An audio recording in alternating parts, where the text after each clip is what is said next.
On your knees, Vanessa Crowe ordered. That marble will shine before the guests arrive. Amora Lewis stared at the silver bucket beside her. Only 24 hours earlier, 12 stitches had closed the deep cut across her right palm. The hospital had wrapped her hand in thick white gauze and ordered her not to work for at least 10 days. Now blood was already beginning to stain the center of the bandage. I can clean the tables with my left hand, Amora said quietly. But the doctor warned me not to put pressure on these stitches.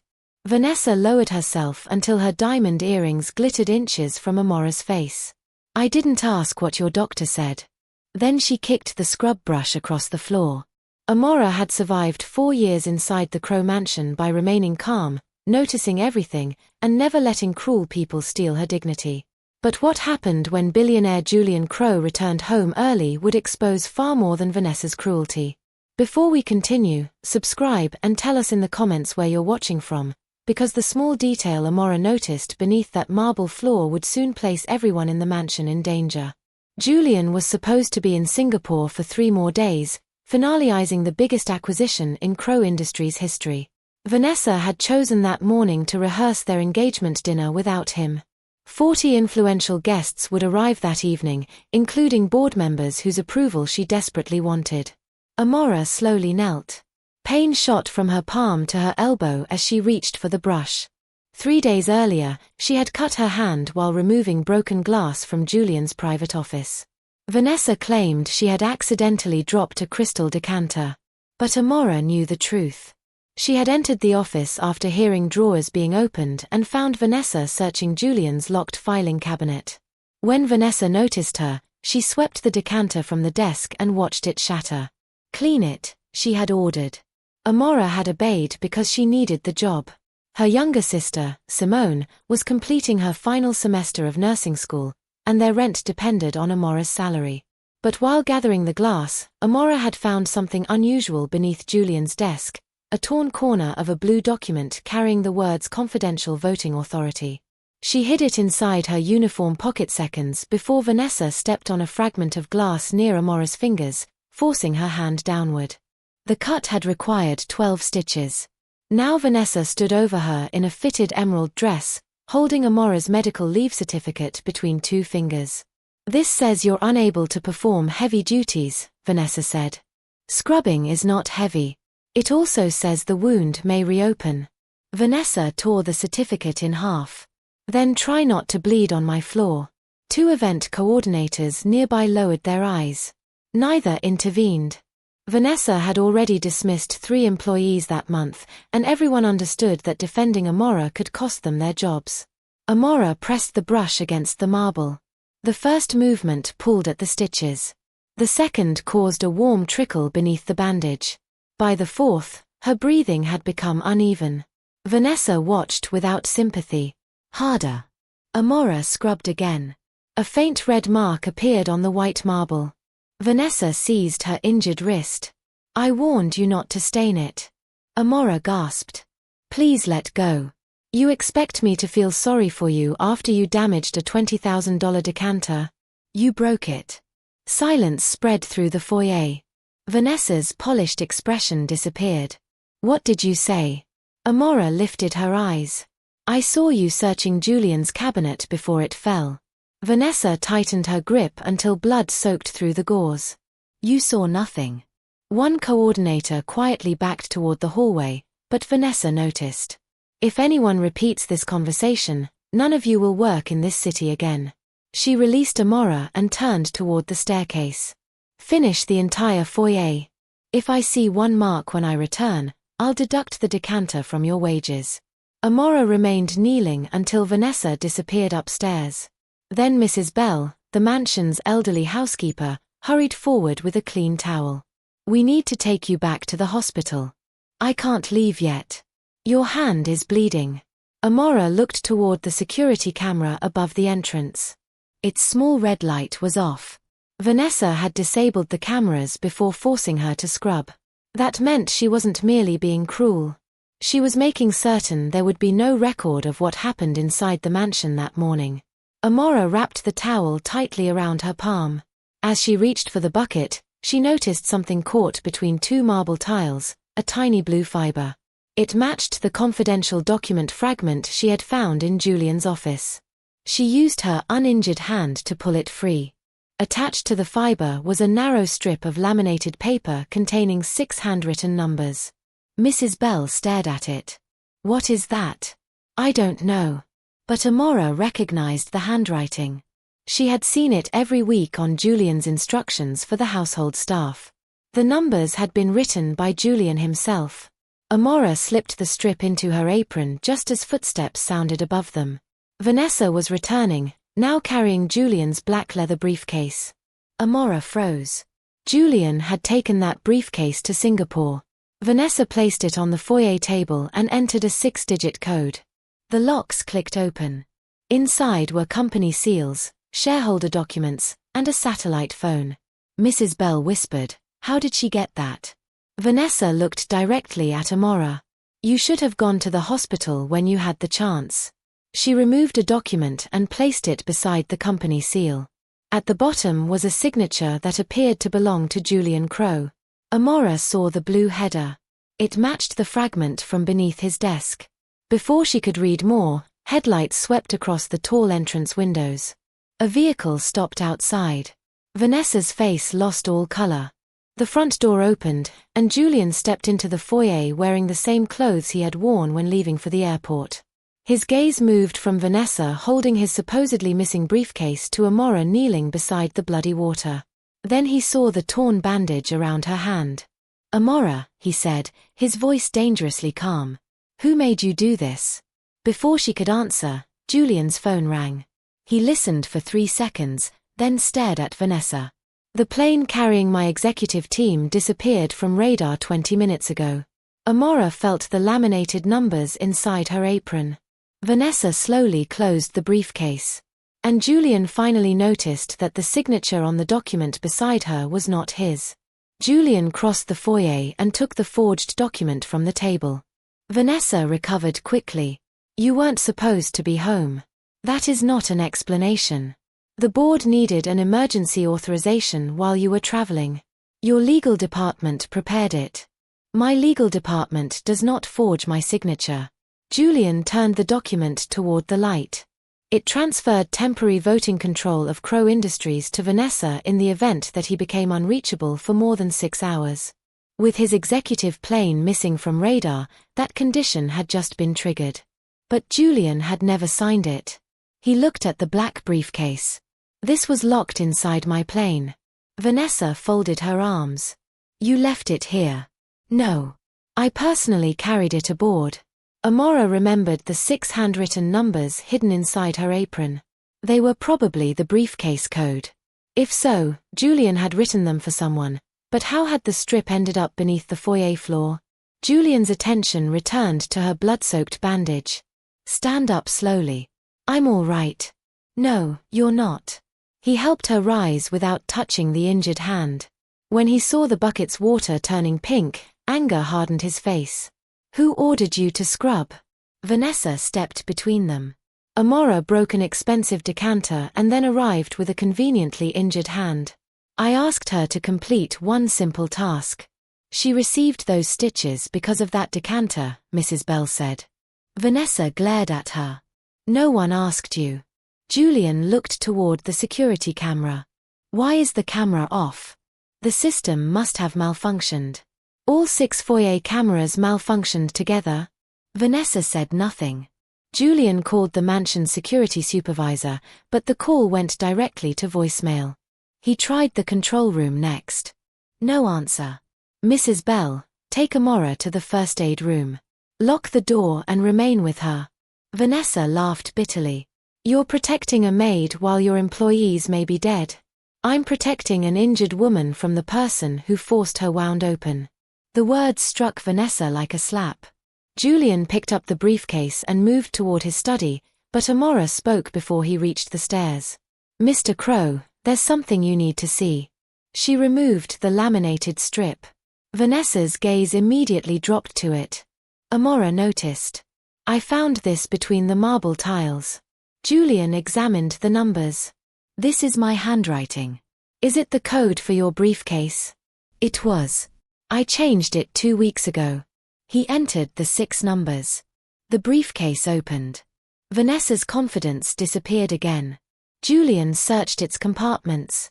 Beneath the shareholder papers, he found an empty slot shaped for a small electronic device. The flight authentication key is missing. Amora didn't understand. What does it control? It generates secure clearance codes for company aircraft.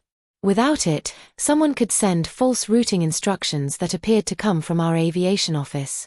Mrs. Bell covered her mouth. Could that have caused the plane to disappear? Julian looked toward Vanessa. Yes. Vanessa backed away. You cannot seriously believe I brought down your plane. You possessed the briefcase containing the key. I found it in your study. You were searching his study 3 days ago, Amora said. Vanessa turned sharply. You're lying. That's how my hand was cut. Julian's eyes moved between them. Tell me everything.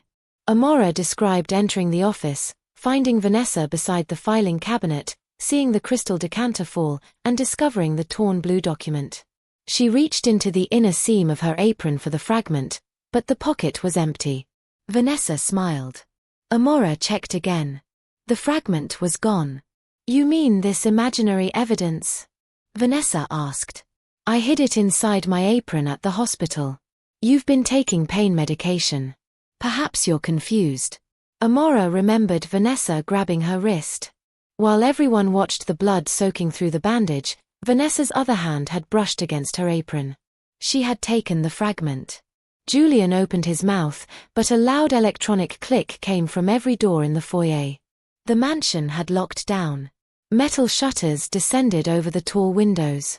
The lights switched from white to emergency red, and the mobile phones in the room lost their signals. A calm recorded voice filled the mansion. Security containment activated. External communications suspended. Julian rushed to the front door and entered his code. Access denied flashed across the panel. Only my authorization can trigger full containment. Vanessa stared at the forged document. Apparently your signature says otherwise. A man's voice came through the ceiling speakers. Mr. Crow, place the briefcase on the floor and step away. Julian recognized the voice of Nathan Cole, his head of corporate security. Nathan, open the doors. I'm afraid I can't do that. You were on the executive plane. I changed my travel arrangements. Julian understood. Nathan had been scheduled to accompany the missing executives but had never boarded. He had removed the flight key, planted the briefcase, and remained inside the mansion. Where is my plane? Still in the air. For now. A screen above the fireplace activated. A map showed the aircraft traveling east over the Atlantic with no identification signal. Fuel remaining, 1 hour, 12 minutes. Restore communications, Julian demanded. First, transfer your remaining voting shares to Miss Crow. She isn't Miss Crow yet. Tonight's engagement dinner was intended to solve that detail. Vanessa looked genuinely frightened. Nathan, this wasn't the agreement. Julian faced her. What agreement? I only wanted temporary control. You were supposed to be unreachable until the board voted. No one was supposed to be hurt. Nathan laughed through the speaker. You believed I would risk prison so you could choose flowers and sit in Julian's chair? Vanessa grabbed the satellite phone from the briefcase, but the device required the missing authentication key. Nathan continued, the plane will receive one final route correction in 6 to 7 minutes. Without the key, it will fly beyond safe fuel range. What do you want? Julian asked. The company's restricted acquisition files and the account attached to Project Meridian. Julian's expression changed at the project name. Amora noticed. Vanessa noticed too. What is Project Meridian? She asked. Nothing that concerns you. Nathan's voice sharpened. It concerns everyone in this mansion. The screen changed from the aircraft map to live footage of Amora's younger sister leaving St. Anne's Nursing College.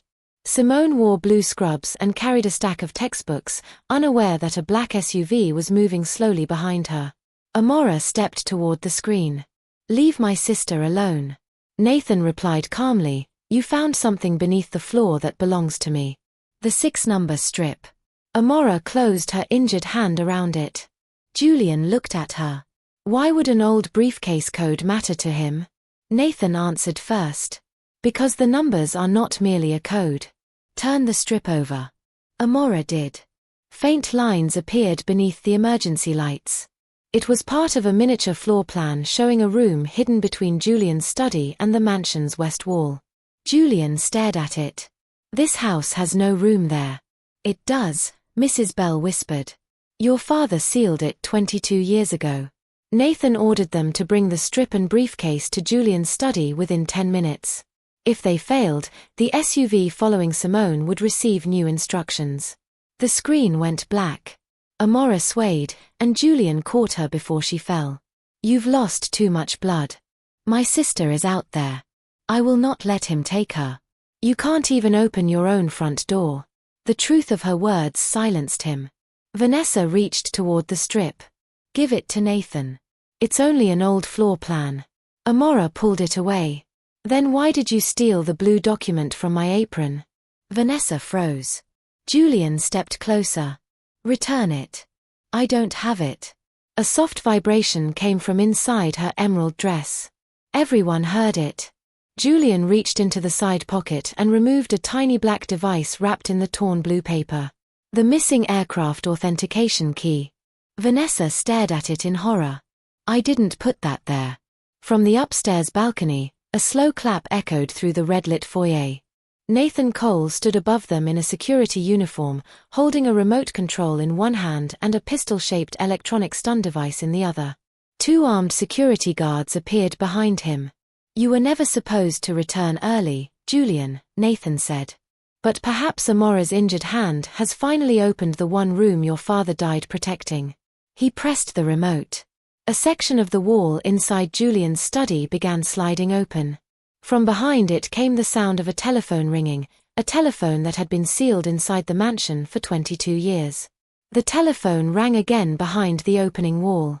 Nathan descended the staircase slowly, keeping the stun device pointed toward Julian. Take the briefcase into the study. Julian didn't move. If you harm anyone aboard that plane, every agency in the country will hunt you. They'll investigate an aviation failure caused by a forged authentication key found in Vanessa's pocket. Vanessa stared at him. You framed me. You made it embarrassingly easy. You forged Julian's signature, disabled the cameras, and stole his briefcase because you wanted temporary control of the company. I simply placed the key where investigators would eventually find it. I helped you because you promised Julian would be delayed, not killed. Nathan's expression remained cold. And you believed me because ambition makes foolish people optimistic. Amora looked toward the black screen. Simone was still outside with no warning that she was being followed. My sister has nothing to do with this. She became useful when you found the floor plan. Nathan directed one guard to take the laminated strip from her. As he approached, Amora deliberately loosened the towel around her hand. Blood flowed down her fingers and dripped onto the marble. The guard recoiled. She needs medical attention. She needs to surrender the strip, Nathan replied. Amora suddenly pressed her bleeding hand against the guard's white shirt and cried out as though she had collapsed. When he instinctively grabbed her shoulders, she removed the keycard clipped to his belt with her left hand and slipped it beneath her apron. Julian caught her before she hit the floor. Nathan pointed toward the study. Move. They entered together, Julian carrying the briefcase, Amora supported by Mrs. Bell, and Vanessa walking behind them. The 2 guards remained near the doorway. The hidden wall had revealed a narrow steel room no larger than a closet. Dust covered a desk, an old telephone, a reel-to-reel recorder and several locked drawers. Unlike the rest of the mansion, the hidden room still had power. The telephone rang for the 4th time. Answer it, Nathan ordered. Julian lifted the receiver. A woman's terrified voice said, Mr. Crow, if you can hear me, the cockpit controls are no longer responding. We have 52 minutes of fuel. It was Julian's chief financial officer, Evelyn Hart, calling from the missing plane. Can the pilot change course manually? He tried. The navigation system keeps rejecting his commands. We're being routed toward an abandoned Crow airfield in the North Atlantic. Julian looked at Nathan. Why that airfield? Nathan entered the room and opened the black briefcase. Because Project Meridian is buried beneath it. He removed the satellite phone and inserted the authentication key. The screen illuminated. Vanessa whispered, "You said the key controlled the plane." "It does. It also opens Julian's offshore archive." Julian's voice hardened. "Meridian was my father's disaster relief fund. It closed before I inherited the company." "No," Nathan said. "It purchased land, aircraft, and private accounts for 22 years. Your father hid almost $400 million. That's impossible." Mrs. Bell stepped toward the old recorder. "Your father didn't hide it for himself." Everyone turned to her. She pressed the machine's faded play button. The reel began spinning, and the voice of Julian's father filled the room. "My name is Arthur Crow. If this recording is being heard, then Nathan Cole has discovered Meridian." Nathan's face changed. The recording continued. Nathan's father, Malcolm Cole, used Crow relief aircraft to transport stolen medicine and launder the proceeds through emergency contracts. "When I found out, I created Meridian to trace every payment and compensate the communities he robbed." Julian stared at Nathan. "Your father died in prison. Because Arthur put him there." Arthur's voice continued through the speaker. "Malcolm was not acting alone. Someone inside my home copied flight records and removed evidence before the trial. I sealed this room after my witness disappeared." A drawer beneath the recorder unlocked automatically. Inside lay an old employee photograph. Amora picked it up with her left hand. The woman in the photograph had Amora's eyes, her high cheekbones, and the same small space between her front teeth. "My mother," she whispered. The label beneath the photograph read, "Lillian Lewis, Aviation Records Clerk." Amora had always believed her mother worked briefly as a Crow housekeeper before dying in a highway accident when Amora was 9. She had never known Lillian worked with company aircraft. Mrs. Bell's eyes filled with tears. "Your mother discovered the altered flight records. Arthur hid her here while he arranged protection. But someone told Malcolm where she was going. My mother's accident wasn't an accident." Mrs. Bell shook her head. Nathan shut off the recorder. "Enough family history." Amora looked at him. "Your father killed her. My father protected an operation that fed hundreds of people. With stolen medicine. With money. The world respects money, not innocence." Julian stepped between Nathan and Amora. "Where is the Meridian archive?" Nathan held up the satellite phone. Arthur divided the access sequence. "The key provides one half. The other is stored somewhere in this room." Amora remembered the strip. 6 numbers on one side, a floor plan on the other. But Nathan's guard had taken it from her. She looked toward the doorway. The guard was holding the strip in his bare hand. Blood from Amora's bandage had transferred onto its laminated surface. Under the red emergency lighting, the blood revealed something the dust had concealed: raised symbols beside the 6 numbers. The symbols matched 6 brass switches on the old telephone. Amora understood why Nathan had forced her to scrub the foyer. The strip had been hidden beneath a removable marble tile, and Vanessa's violent order had accidentally exposed it. Nathan saw her looking. "What did you notice?" "Nothing." He seized her injured wrist. Pain ripped through her hand, but Amora refused to cry out. Julian lunged forward. One guard activated his stun device against Julian's side. He collapsed beside the desk. "Stop!" Vanessa shouted. Nathan twisted Amora's wrist harder. "Tell me how the code works." Vanessa moved behind him and suddenly struck his arm with the metal company seal. Nathan released Amora, and the stun device fell. "Take the phone." Vanessa screamed. Amora grabbed it with her left hand while Mrs. Bell pulled Julian away. Vanessa pressed the hidden room door control, trapping one guard outside as the steel wall began closing. The second guard forced his arm through the narrowing gap. Amora used the stolen key card on a panel beside the desk. The wall locked with the guard's stun device trapped outside, but Nathan remained inside with them. He struck Vanessa and reached for the satellite phone. Julian, still weakened by the electric shock, caught Nathan around the waist. They crashed against the desk, sending the old telephone to the floor. Its brass switches broke open. Behind them was a narrow slot. Amora inserted the laminated strip and entered the 6-number sequence. A screen rose from the desk, displaying 2 options. Transfer Meridian Archive, restore aircraft control. There was enough emergency power to complete only one command. Nathan saw the warning. Transfer the archive. The plane will crash, Amora said. That aircraft carries the only executives capable of identifying my accounts. Julian struggled to hold him. Restore the controls. Amora selected the aircraft option. Nathan drove his elbow into Julian's chest, broke free and pulled a compact blade from his boot. Before he could reach Amora, Vanessa pushed the steel document cabinet into his path. Amora pressed confirm. The screen demanded biometric authorization from Arthur Crow's registered witness. Lillian Lewis. My mother is dead, Amora whispered. Nathan smiled through his bleeding lip. Then everyone on that plane dies with her. The telephone suddenly emitted a scanning light over Amora's injured palm. A message appeared. Possible descendant identified. Blood verification required. Amora stared at her reopened stitches. Her blood could restore the aircraft, but the system warned that biometric approval would also broadcast the hidden room's location to every person connected to Meridian, including the unknown insider who had betrayed her mother. She placed her bleeding palm on the scanner. The aircraft map returned. Control restored flashed across the screen. Then another message appeared beneath it. Second witness confirmed inside Crow Mansion. A live camera opened. It showed Mrs. Bell standing behind Amora.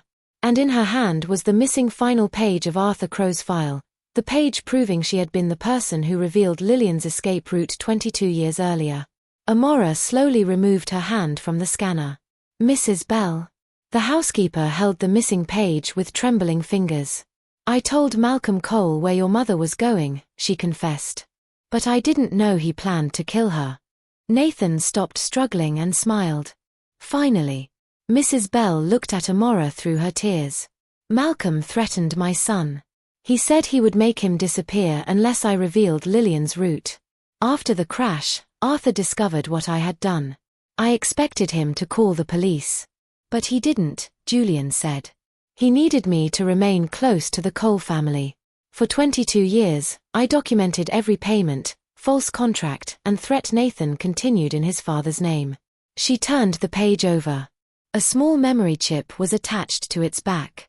This contains the complete Meridian archive. Nathan lunged toward her. Julian caught his arm, while Vanessa kicked the compact blade across the floor. Amora grabbed the fallen stun device and aimed it at Nathan. Don't move. Nathan laughed. You don't even know how to use that.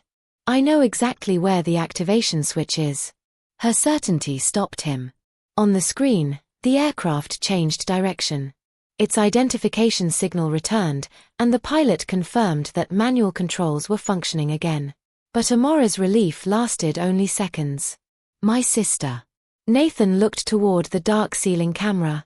The men following Simone won't stop without my order. Mrs. Bell inserted the memory chip into the desk. Hundreds of account records appeared. One contained live access to Nathan's private security network. Julian entered his father's original authorization code. The mansion's metal shutters rose, the doors unlocked, and every disabled phone regained its signal. Amora immediately called Simone. Her sister answered breathlessly. Amora, a black SUV has been following me. Go inside the hospital across the street. Find security and stay there.